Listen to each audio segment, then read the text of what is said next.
Welcome to the Deep Dive. Today we're cutting through the noise to get you smart fast about fixing your bathtub. That's right. We're looking at info from places like the Pacific Blue Mechanical website.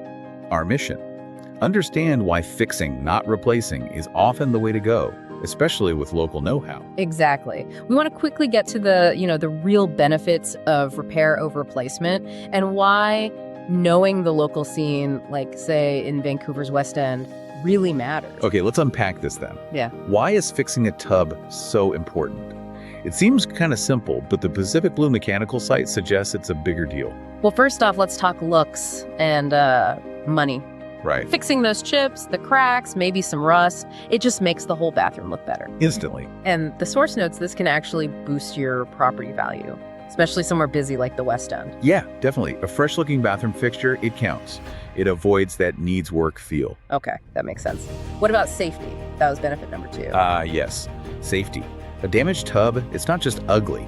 It can be risky.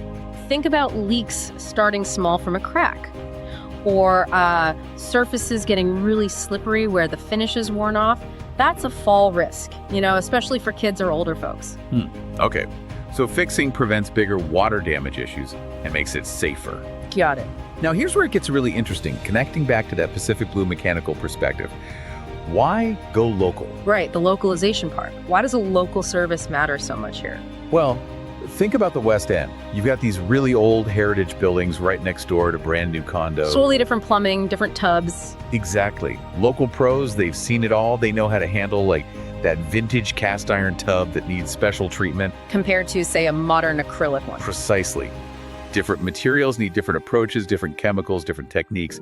Someone local understands those nuances. The website also mentions something about unique local problems, like humidity. Yes. Vancouver's climate, that coastal humidity, it can actually make rust and mold problems worse, faster.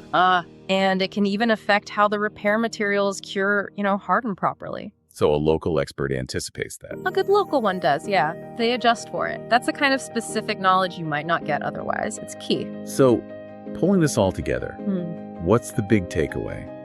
We've talked saving money, minor repairs are obviously way cheaper than a full replacement. Much cheaper, usually. But the website also really stresses the environmental side. Absolutely. That's a huge benefit people might overlook.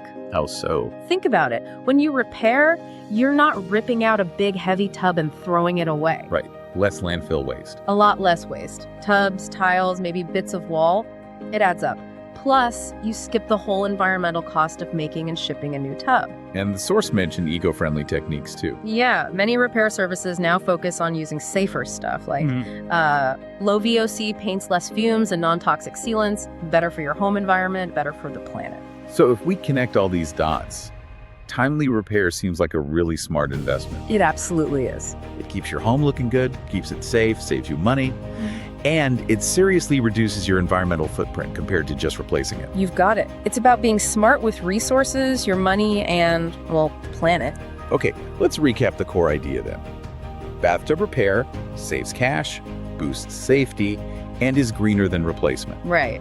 Especially when you use local experts, like those mentioned on the Pacific Blue Mechanical site, who really get your specific area's challenges. Exactly right. It's about smart, informed choices. So, here's a final thought for you, the listener, to maybe mull over. Yeah. If fixing up an old bathtub is such a clear win, financially, visually, environmentally, what else in your home could you maybe repair right now, instead of automatically thinking, buy new? That's a good question. What other big-ticket items or even smaller things could benefit from a repair-first mindset? Something to think about.